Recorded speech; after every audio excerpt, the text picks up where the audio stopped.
Bonjour à toutes et à tous, bienvenue dans votre émission quotidienne 100% Quintet. On se retrouve ici ensemble pour analyser le Quintet Plus de ce jeudi 16 janvier sur l'hippodrome de Paris-Vincennes, c'est en R1, C1. Alors c'est le prix d'Airbray qui nous intéresse ici, c'est une course labellisée D de type européenne disputée sur les 2100 mètres de la grande piste. Cette compétition est réservée à des concurrents de 9, 10 et 11 ans et il ne faut pas avoir gagné 241 000 €. Alors ils sont 16 à tenter leur chance, 3 concurrents étrangers, 13 français comme de coutume, 9 en première ligne et le reste en seconde ligne. Maintenant que le décor est planté, on va voir ensemble les différentes candidatures.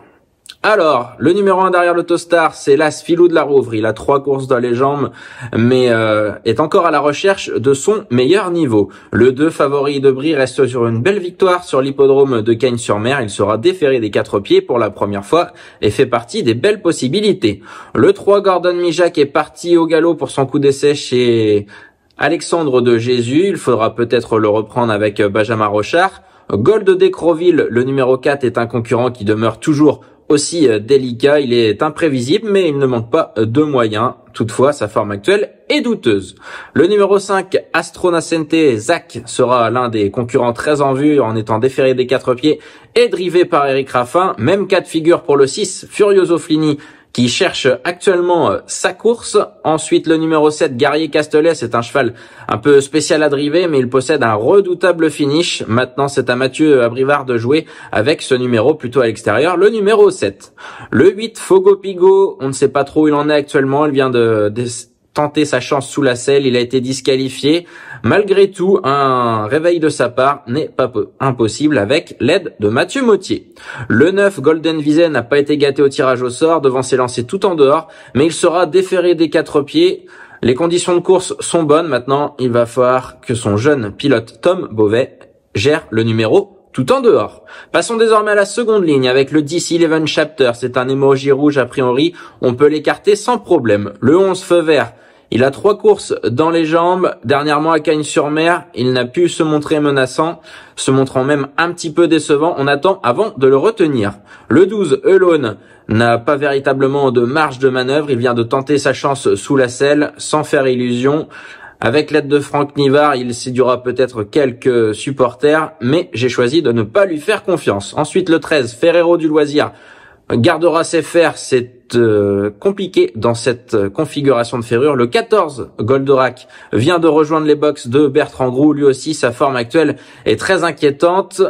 Ensuite, le 15, Galion, autre atout de l'écurie de Jésus. En revanche, lui fait partie des belles possibilités. Il est très régulier et sa dernière prestation est excellente, se classant 4e d'une des courses références. Et enfin, le numéro 16, Mr. Donald, récent vainqueur d'un Quintet Plus sur l'hippodrome de Vincennes. C'était sur le parcours des 2700 mètres de la grande piste. La courte distance ne va pas le déranger et lui aussi est également l'une des bonnes chances de cette compétition, même s'il devra gérer son numéro en dehors et en seconde ligne. Voilà, désormais on a fait le tour des 16 compétiteurs et on va pouvoir rentrer un peu plus précisément dans mes choix, notamment mes 5 préférés.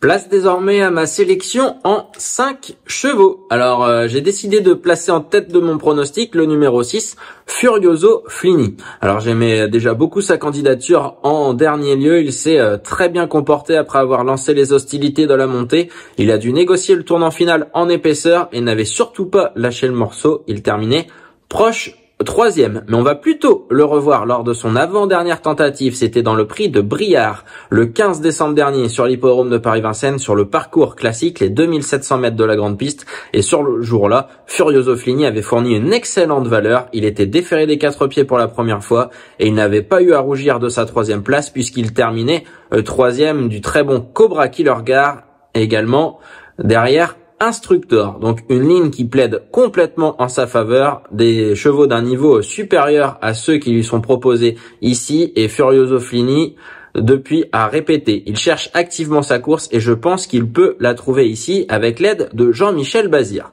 Justement, c'est notre statistique puisqu'avec l'aide de Jean-Michel Bazir, c'est 4 courses, 0 victoire mais 4 places. 100% de réussite, tout simplement, ensemble, en 4 tentatives, ils ont toujours terminé à la 3e place. Alors je pense qu'ils peuvent vaincre le signe indien en passant le poteau en tête cette fois, c'est pourquoi je fais pleinement confiance au numéro 6, Furioso Flini. Ferré, déferré, pas vraiment de différence pour lui, il a prouvé sa compétitivité avec ses fers. Ensuite, j'aime beaucoup la candidature du numéro 5, Astrona Sentesac, avec l'aide d'Eric Raffin. Alors c'est un concurrent qui est entraîné par le Belge Joe Corbani. Il avait évolué en début de carrière en Scandinavie, mais depuis quelques mois, il est entraîné en Belgique. Lorsqu'il se produit en France, généralement ça se passe bien. En dernier lieu, il a dû faire l'effort tout seul et il avait payé pour finir, mais auparavant, c'était très bien. Alors, sa réussite déférée des 4 pieds, c'est notre statistique.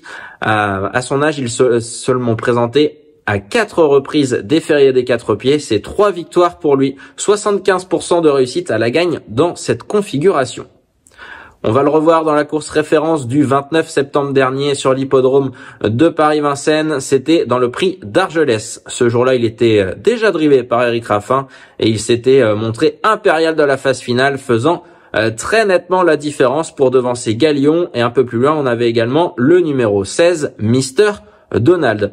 Astrona Sentesac, on a dû tout mettre en œuvre pour l'amener au mieux sur cette course et je pense qu'il a un très bon rôle à jouer. Il fait partie des priorités avec le 6 Furioso Flini. Ensuite, je suis plutôt parti sur la seconde ligne avec le 16 Mr. Donald.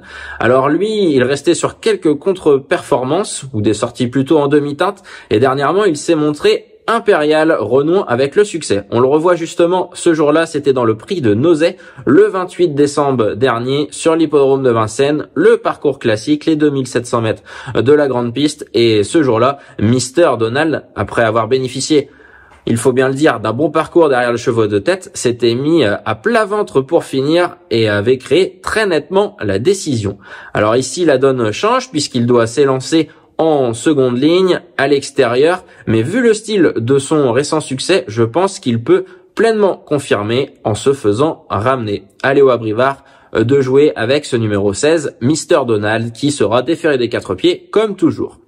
Également en seconde ligne, le 15 Galion. Alors lui, il vient de très bien se comporter dans l'une des courses de référence. On la revoit, c'est le prix de Breteuil qui nous intéressait le 4 janvier dernier sur ce parcours. Alors Galion effectuait une petite rentrée, mais il avait très bien tenu sa partie. Il s'était rapidement retrouvé en bon rang malgré sa position en seconde ligne derrière Autostar. Et après avoir demandé légèrement à souffler, il s'était très bien relancé et se montrant très accrocheur pour se classer 4e. Alors il sera déféré des 4 pieds ici, et bien qu'il parte en seconde ligne, je pense qu'il a encore une belle carte à jouer.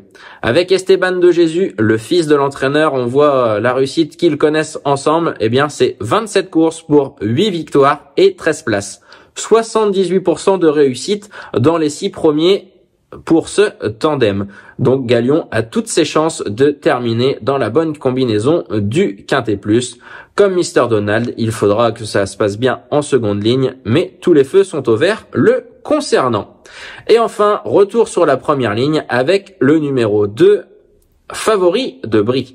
Alors lui, il vient de renouer avec le succès. C'était sur l'hippodrome de Cagnes-sur-Mer, hippodrome qui réussit pleinement à son entraîneur driver Romain Dorieux. Ce jour-là, il affrontait un lot tout de même un petit peu plus faible que celui-ci, mais il avait fait très nettement la différence dans la phase finale après avoir patienté à portée de fusil. Sa forme est donc au beau fixe, il a repris du moral sur la Riviera et ici, il sera déféré des 4 pieds pour la première fois. Donc à son âge, c'est un élément à prendre en considération. On le revoit justement lors de sa dernière sortie, la course de référence, c'était le prix de l'arrière-pays le 21 décembre dernier, donc sur l'hippodrome de la Côte d'Azur.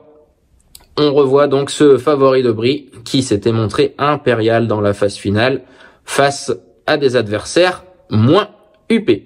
Favori de Brie arrêté du numéro 2 derrière l'Autostar et sur ce parcours, il ne s'est produit qu'à 2 reprises.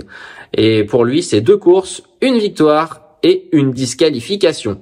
Lorsqu'il s'imposait sur ce parcours et sur cette distance, il s'imposait dans l'excellente réduction kilométrique de 1,11,3. Donc jugé sur cette valeur, il possède également de sérieux atouts dans son jeu.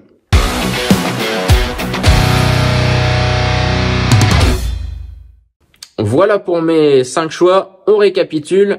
Avec en tête de mon pronostic Furioso Flini, je pense qu'il devrait renouer avec le succès et j'aime beaucoup également le 5 Astrona Sentesac. Pour moi, ce sont les deux bases dans cette compétition et ensuite je fais confiance à Mr Donald, le numéro 16, sur la foi de sa récente victoire dans un quintet plus sur la cendrée parisienne et également le 15 Galion qui s'est très bien comporté dans la course référence derrière son compagnon d'entraînement, à savoir le 6 Furioso Flini. Et enfin, je compte sur le déferrage des 4 pieds pour apporter un plus au numéro 2, Favori de Brie, pour terminer dans la bonne combinaison. En chiffres, cela donne 6, 5, 16, 15 et 2. Après vous avoir livré mon pronostic pour le Quintet Plus donc de ce jeudi 16 janvier sur l'hippodrome de Vincennes, je vous emmène dans la 6e course pour mon conseil de jeu. Alors je me suis intéressé à la candidature du 602 Daphné Di Poggio. C'est une concurrente italienne qui a rejoint l'écurie Bazir en début de meeting et elle s'est littéralement baladée pour son coup d'essai dans les courses françaises. C'était sur l'hippodrome d'Argentan. Alors ce jour-là, elle s'est lancée en seconde ligne, mais elle avait rapidement comblé ce handicap pour prendre la tête et se détacher, balayant l'opposition. Alors elle évolue clairement en retard de gain, puisqu'à 6 ans, elle ne possède que 35 000 € sur son compte en banque.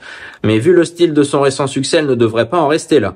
Déféré des 4 pieds pour elle, eh bien c'est tout simplement 3 courses et 3 victoires, donc 100% de réussite dans cette configuration. Seule nouveauté pour elle, la longue distance. On a pu voir lors de sa récente victoire qu'elle pouvait se montrer brillante. Il va falloir que JMB gère à son sulky, mais on peut lui faire confiance pour en tirer la quintessence. Daphné Di Poggio, si elle s'élance sur la bonne jambe et qu'elle ne tire pas trop, je pense qu'elle peut tout à fait remporter cette compétition et scorer d'emblée pour ses premiers pas sur la cendrée parisienne. Bonne journée à tous!